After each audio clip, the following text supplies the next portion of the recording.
seperti biasa, Om Wai akan selalu mengundang tamu-tamu istimewa. Om Wai akan undang seorang figur pemimpin muda. Seorang bupati. Inilah bupati muda yang ganteng, Bupati Pamekasan, Bapak Badrul Tamam. Monggo.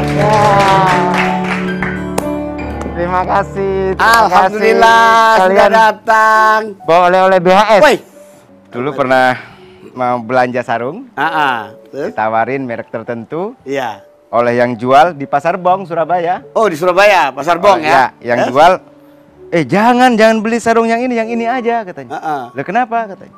Kalau pakai sarung ini, kalau ke undangan, duduknya di depan. Ini sudah telat datangnya. BHS, mohon izin, silahkan duduk di depan. Nyata. Alhamdulillah. Silakan duduk, tafadhol. Ngereng.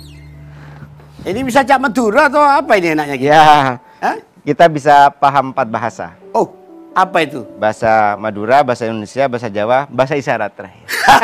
Terakhir. Bahasa itu dari ganteng ya? Ganteng ya? Gantengnya sama Om 11-12 tak ya? Ya. Umurnya juga beda tipis sama Om Wai.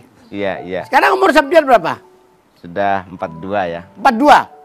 Oh masih muda, oh masih 40. Okay. Jadi sekarang sudah berapa periode Pak Bupati? Baru 2 tahun. Baru 2 tahun menjabat. Nah setelah ketika sudah 2 tahun menjabat, itu gimana kesannya? Jadi bupati enak nggak sih? Kalau ukurannya, tinggal ukurannya apa dulu? Oh gitu. Kalau ukurannya untuk membantu masyarakat, merubah kabupaten, membangun, ketika masyarakat sudah bisa tersenyum atas beberapa hal yang kita lakukan, itulah kepuasan seorang pemimpin.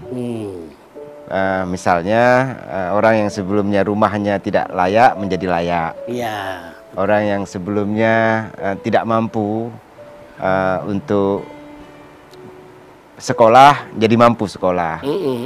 Itulah kepuasan bagi seorang pemimpin. Dan jauh sebelum itu, cita-cita bupati ini sebenarnya tidak ada deh sebelumnya. Oh, terus? Dulu apa cita-citanya? Cita-citanya dulu jadi pokoknya bantu orang lah cita-citanya. Saya ini dari keluarga pesantren santri ya. Terus kemudian di pesantren mana? Di Pamekasan. Pamekasan. Ya, namanya daerah Semberanyar.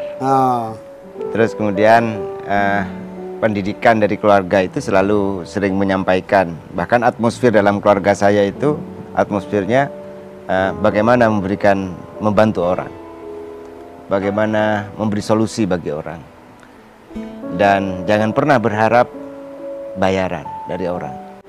Urusan ini pelajaran dari orang tua, urusan rezeki itu dari Gusti Allah. Itu yang disampaikan, yang selalu disampaikan, dan ini akhirnya menjadi personality, menjadi kepribadian. Dan setelah itu, setelah melanjutkan pendidikan ke beberapa pesantren itu, akhirnya wah, ini mestinya orang ini banyak persoalan tentang mencari solusi masa depan. Akhirnya masuk di psikologi itu.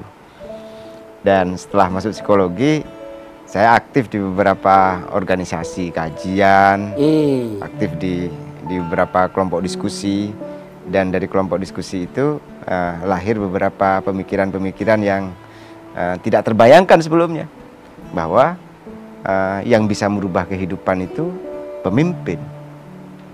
Nah, cara berpikir itulah yang kemudian menjadi tempat saya untuk belajar politik lebih dalam, dan baru kemudian di 2009 terpilih menjadi anggota DPR Provinsi Jawa Timur. Waktu itu termuda. Oh, dari partai apa, Pak? Dari PKB. Oh, PKB. Ya, di 2018 berkat kehendak dari rakyat akhirnya terpilih jadi bupati. Ya, dan terpilih, alhamdulillah. Iya. Ya, alhamdulillah. Jadi perjuangannya Pak Badrul itu ya luar biasa. Ya, dari muda waktu kuliah juga, dengar-dengar waktu kuliah juga sering dapat kiriman dari ibu. Duitnya nggak dipakai untuk apa-apa, tapi beli buku ya. Iya. Hobi baca buku. Saya senang baca buku, senang jalan-jalan. Buku yang paling favorit karya siapa? Jadi saya hampir semuanya baca. dan juga akhirnya menulis. Waktu itu mahasiswa yang menulis dan dimuat di media itu banyak idolanya. Banyak mahasiswa yang juga pengen belajar begitu. Karena banyak mahasiswa yang pengen belajar, pengen sekali nulis. Karena waktu itu atmosfer intelektual di kampus masih sangat bagus ya. Iya, jadi memang motivasinya nulis untuk dapat dikejar cewek gitu. Sama Om Boy juga begitu. Itu sebagian niatnya lagi.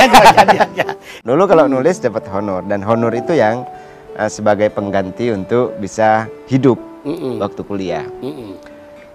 Saya ditinggal ayah saya itu, abah saya masih SD ya. Dan saya berpikir saya harus mandiri. Waduh. Dari cara berpikir itulah banyak hal yang saya lakukan. Di antaranya untuk kemudian memenuhi kebutuhan hidup ya, pernah jualan kerupuk. Nah juga. Itu, Om dengar juga itu. Jadi dapat kiriman dari ibu, duitnya dipakai untuk beli buku.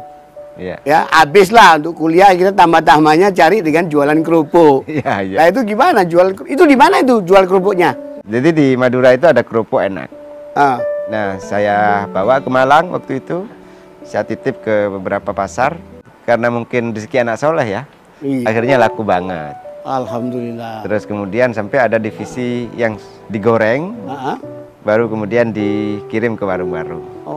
Waktu itu lumayan sih pendapatan dari omset, lumayan omset. Ya, lumayan. Bisa untuk nutup kuliah segala macam ya. Untuk pacaran segala macam cukup. Termasuk bisa untuk lanjutin S2 lah waktu itu. Sampai dari kerupuk, bayangin coba. Lah ya, ini menarik nih kisahnya. Ada peristiwa apa yang bisa membuat Anda jadi, wah ini harus jadi politikus nih. Oh ini harus jadi bupati nih. Oh harus jadi pemimpin nih. Karena semangat di keluarga saya adalah semangat memberikan bantuan kepada orang, memberi solusi, memberikan sesuatu yang berarti bagi kehidupan. Dan ada kalimat yang luar biasa yang disampaikan oleh teman saya. Orang yang menjadi pemimpin itu dan membangun kotanya, membangun negaranya baik, itu akan dikenang dalam sejarah.